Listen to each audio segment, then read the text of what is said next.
How's it going, everybody? So in this video, I thought I would go over the many causes of depression. The reason why I'm going to go over this is because depression is extremely common. It's been becoming even more common over the last couple of decades, and as the years go along, depression is becoming more and more and more prominent with every year that passes by. And obviously, the mainstream medical system is not equipped to be able to deal with this properly.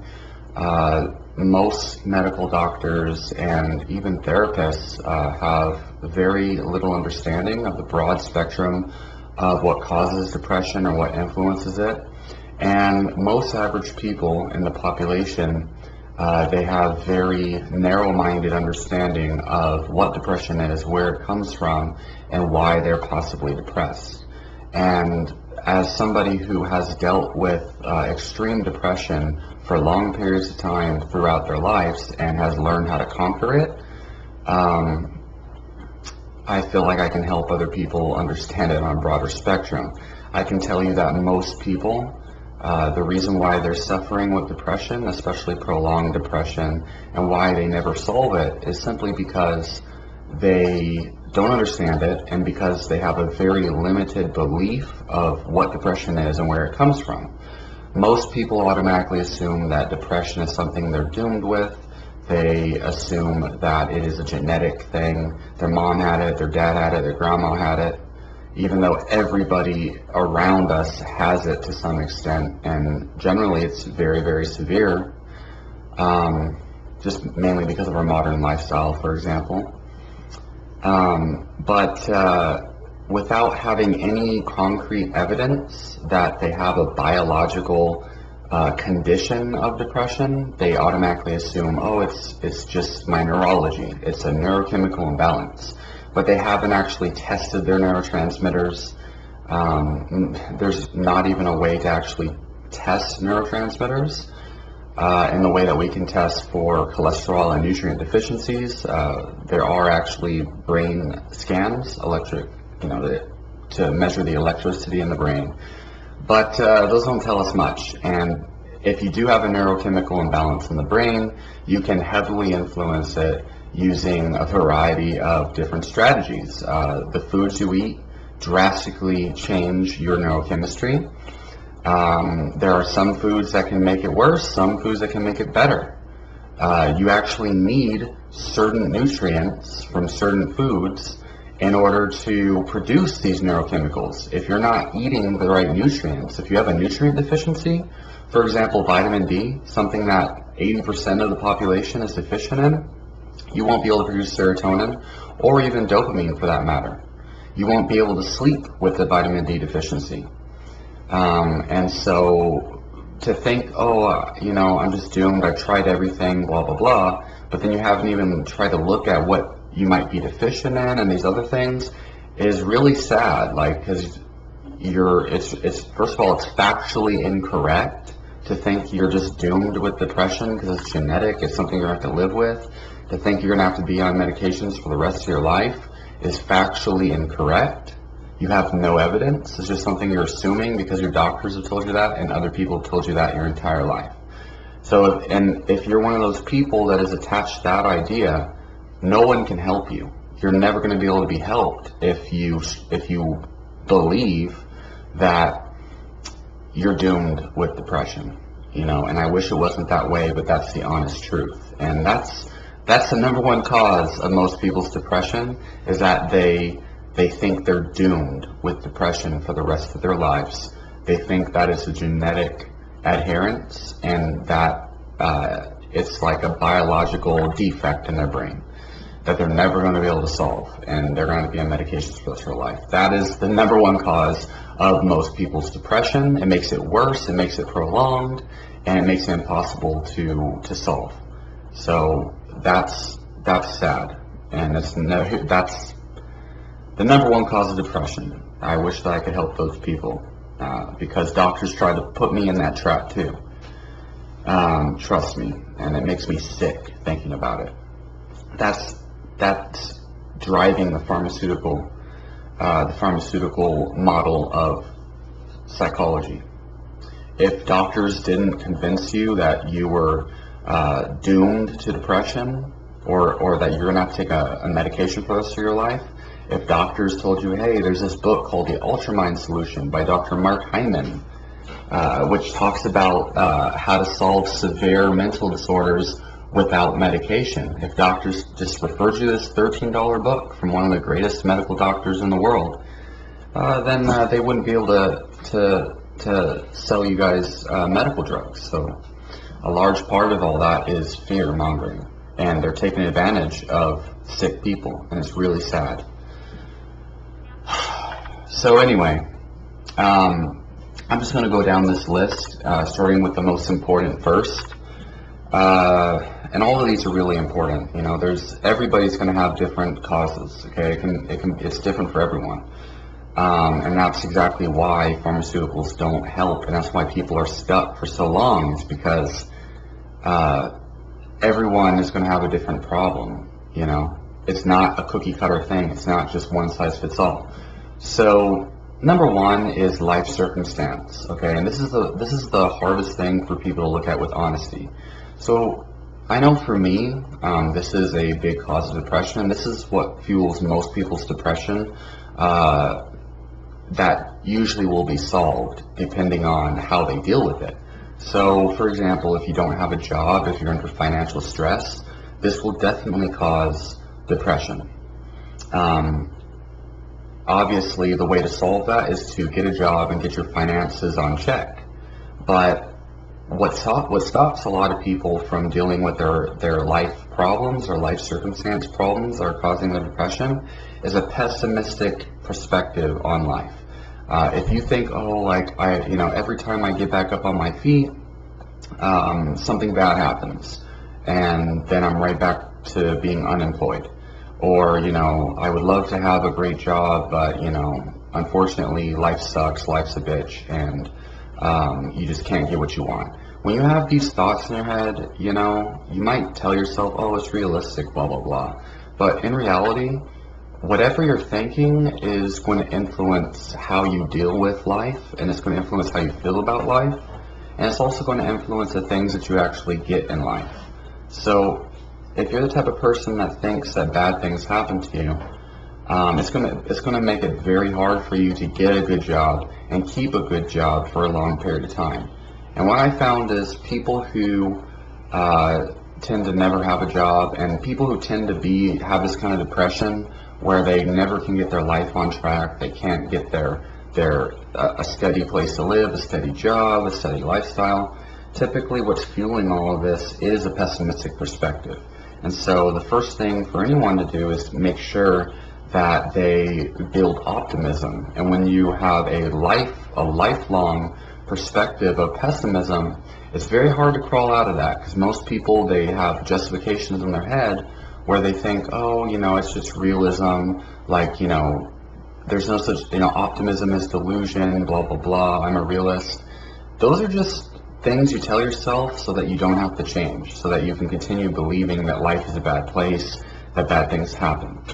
And again, I can't help anyone if that's where they're coming from. It's the same perspective, it's the same thought patterns that go into thinking, oh, I'm just depressed for the rest of my life. This natural healing thing is bullshit. Like, you're just going to be stuck for the rest of your life, and it's not factually correct. So other life circumstances could be like you're in a relationship that you're not satisfied with. Maybe you're in an abusive relationship. Maybe you're living with your parents. Maybe you're underage, and your parents are abusive or something. Obviously, that's going to cause a lot of mental trauma.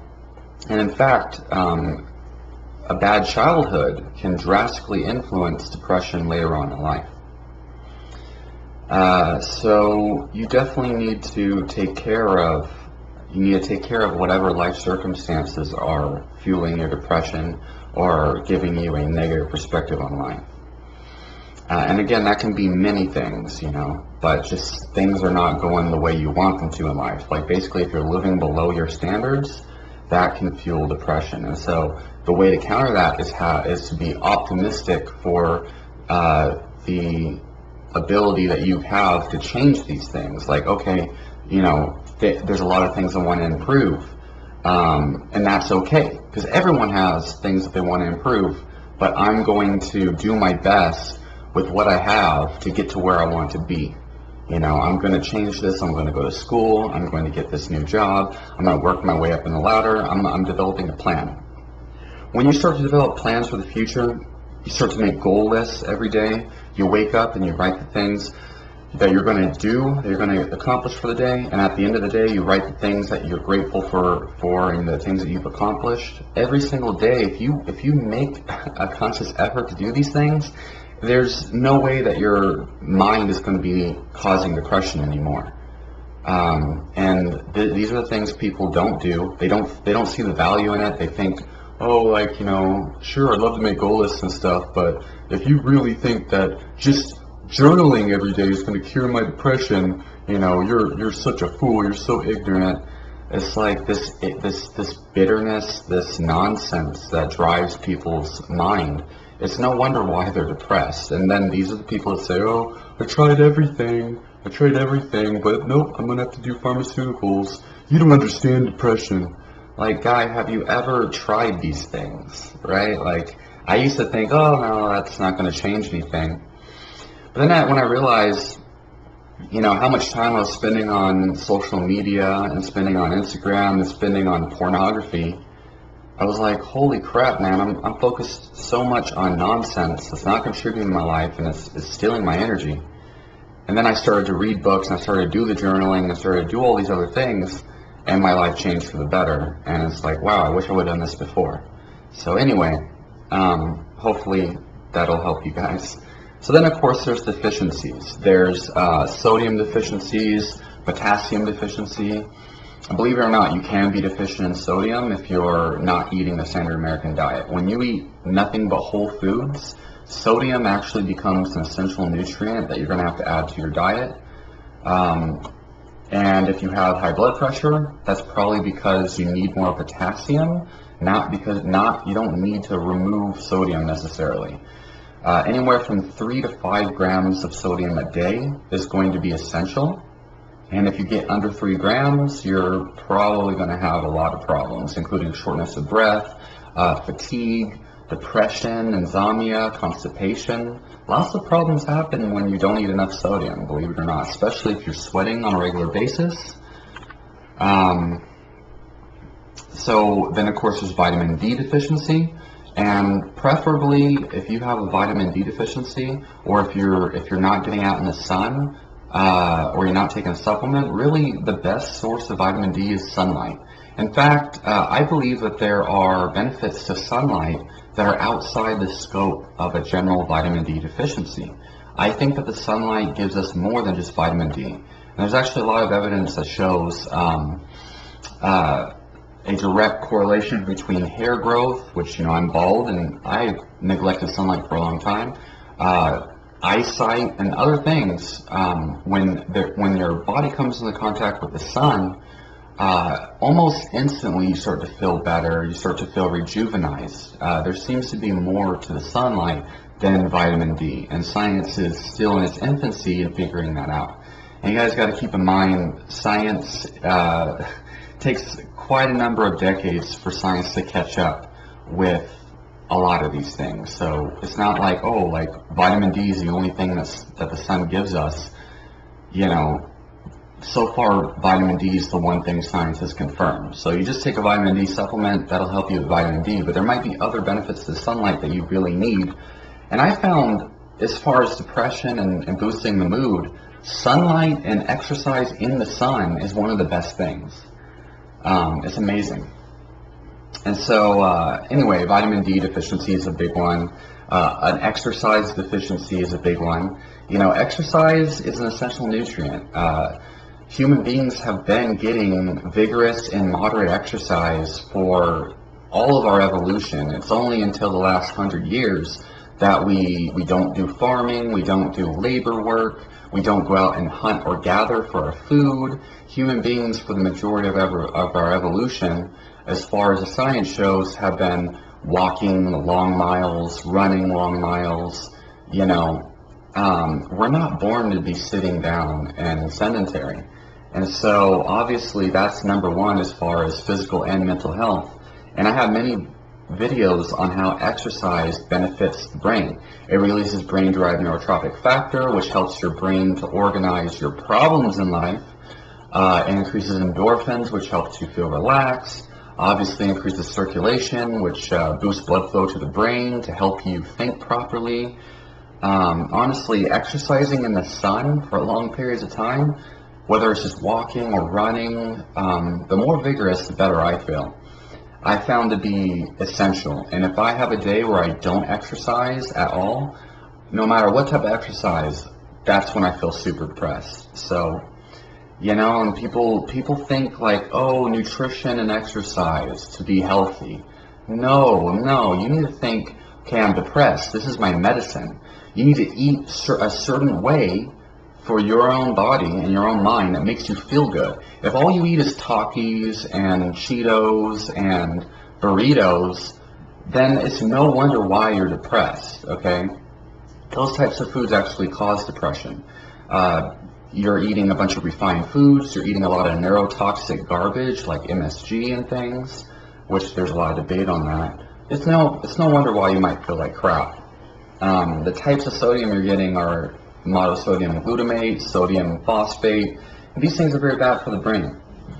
And not to mention the majority of the nutrients you're getting every day are carbohydrates and vegetable oils. And these are directly harmful to your brain and your heart.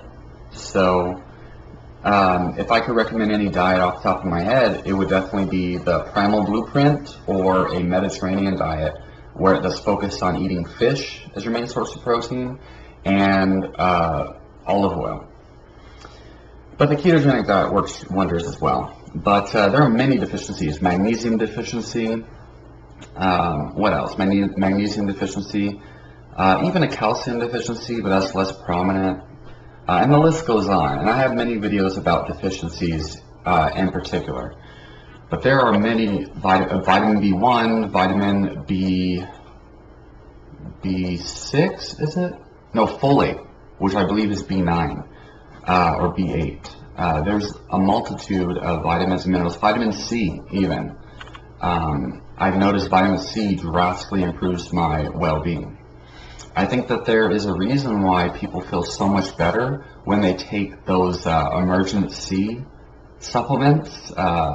I know a lot of people, I know doctors that swear by vitamin C. It's fantastic. And I've noticed a drastic increase in my mood and well-being when I start taking vitamin C. And one of the reasons why I think vitamin C is so powerful for your mood is because vitamin C is a cofactor for norepinephrine, which is a catecholamine that improves your focus, your attention, and your feelings of well-being. It's created from phenylalanine, which creates tyrosine, which can create either cortisol if you're stressed and producing adrenaline, or it can produce dopamine and then norepinephrine if you have the cofactors involved. So vitamin C can increase the conversion of tyrosine into dopamine and norepinephrine instead of cortisol. And there's actually studies, double-blind studies that show vitamin C decreases depression and anxiety. And I could link those down below. I should, but I probably will forget, knowing me. So then we have food timing is another thing. So if in the case of mental illness, you know, you got to understand, if you're eating the wrong types of food, you will feel like crap. But then once you start eating the right types of food, you can do intermittent fasting, and basically what that does is that actually can train your glucagon and leptin, your hunger hormones, to only be hungry at certain times. So you actually have hunger hormones that trigger the sensation of hunger. And so if you're not eating at those times where you feel hungry, or if you're overeating during those times, that can drastically increase or decrease your mood. Another thing is, if you're eating processed foods and junk foods, these actually they put millions of dollars into using these foods to artificially modify your hunger hormones. And so these junk foods actually, they manipulate your hunger hormones to where you can eat thousands of calories worth of these foods and not feel satiated. And what this does is it causes imbalances in your hunger hormones, which makes you overeat, and it makes you overeat at the wrong times, and it makes you not crave these healthy foods like lean proteins or just proteins in general, and whole grains and fruits and vegetables that would actually normally be building healthy neurotransmitters. And so typically when you start to eat a whole food diet, it's going to be hard at first. After 4 weeks, you're going to have to eat the right amounts of food at the right times. And whenever you eat food, you're training your hunger hormones to be hungry at this time. Similar to how melatonin works. Melatonin does not actually induce sleep. Melatonin, whenever melatonin is released, it's released at whatever time you regularly go to bed. It actually regulates the timing of sleep. So whatever time you fall asleep. So when you take melatonin at 10 p.m. every single night, for example, that's going to cause you to naturally fall asleep at those times. But taking melatonin does not actually just cause you to be sleepy. It actually is the timing hormone. The same thing goes for some of these hunger hormones, is it trains your body to be hungry at certain times. And then also there's satiation hormones and things like that. So training your body to be hungry at a certain time, remember that. So if you have a job that doesn't allow you to eat for 8 hours, a couple weeks of intermittent fasting, and you won't be hungry during the job anymore. That's important for your mental health. So obviously overwhelming stress, so like if you have a bad boss, at your work, the death of a loved one, or a hard breakup, these things can be very overwhelming, especially if you haven't been exposed to them for a long time, and especially if you have a pessimistic view on life. These things can definitely cause depression. And then, of course, there's viral infections, mononucleosis, what else? Lyme's disease, stuff like that.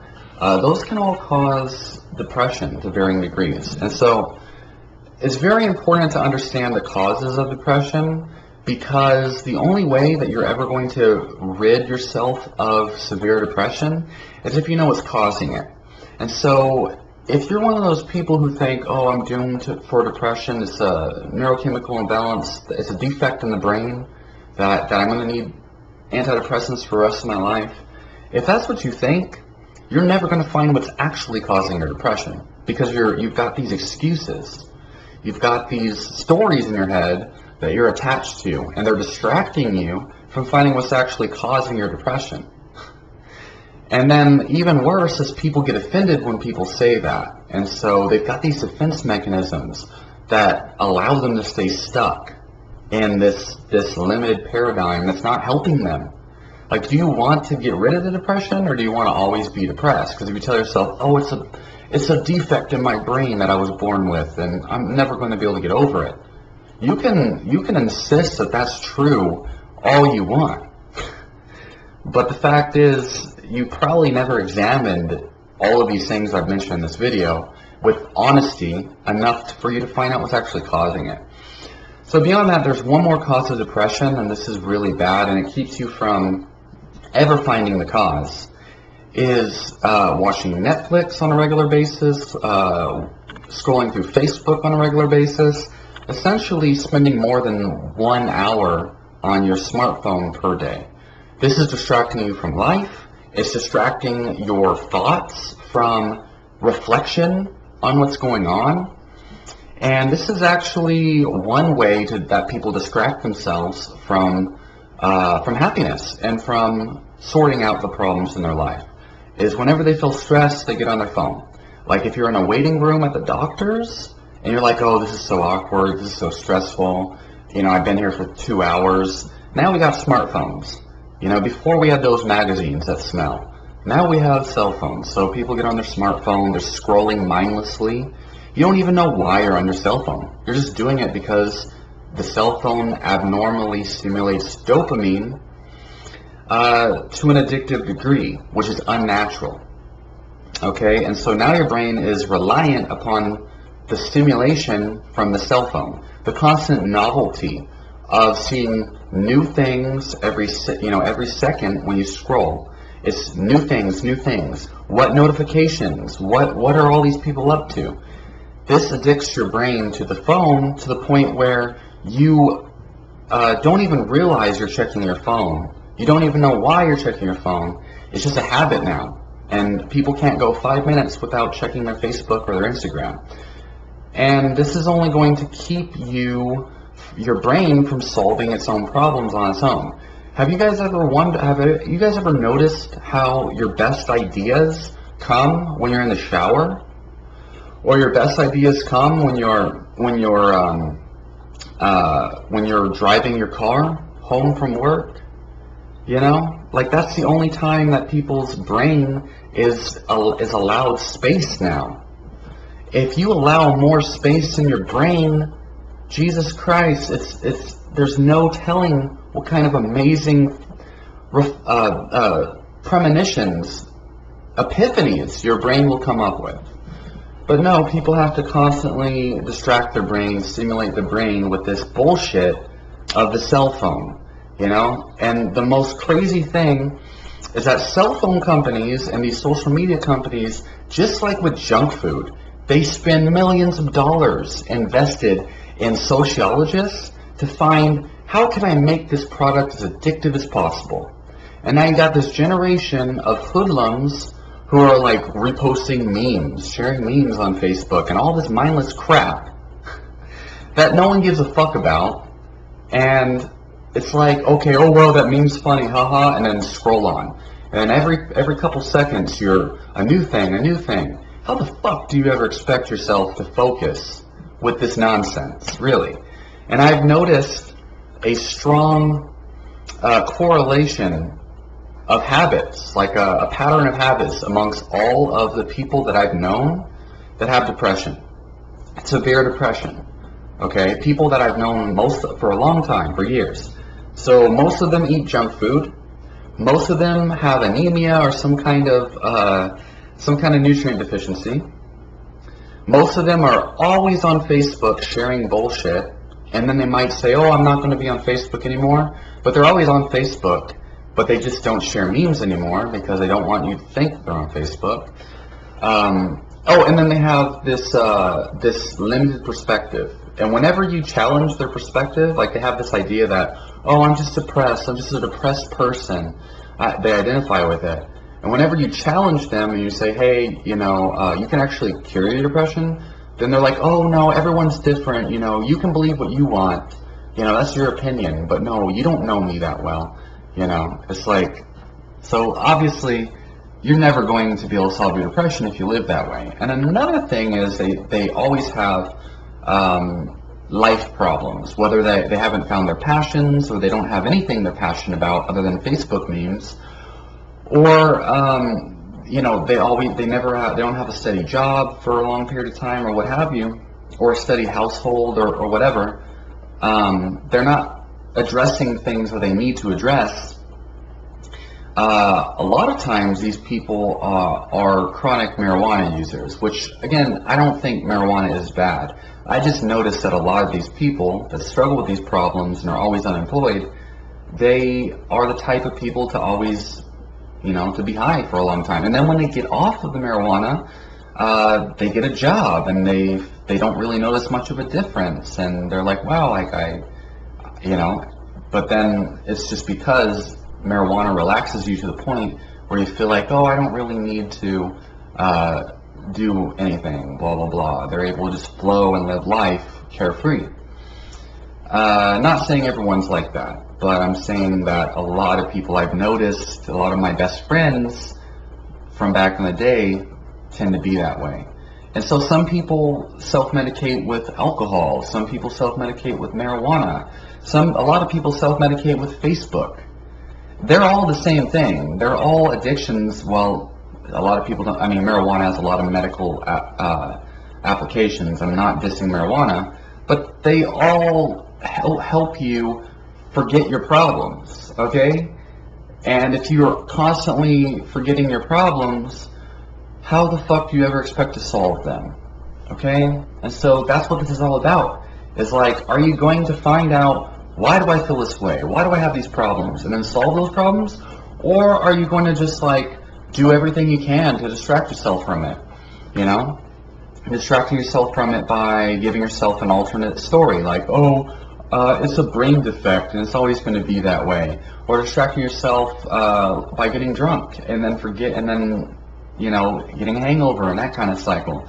Or you're going to distract yourself by getting high as fuck and then just being like, woo, yeah, Little John, woo, or whatever.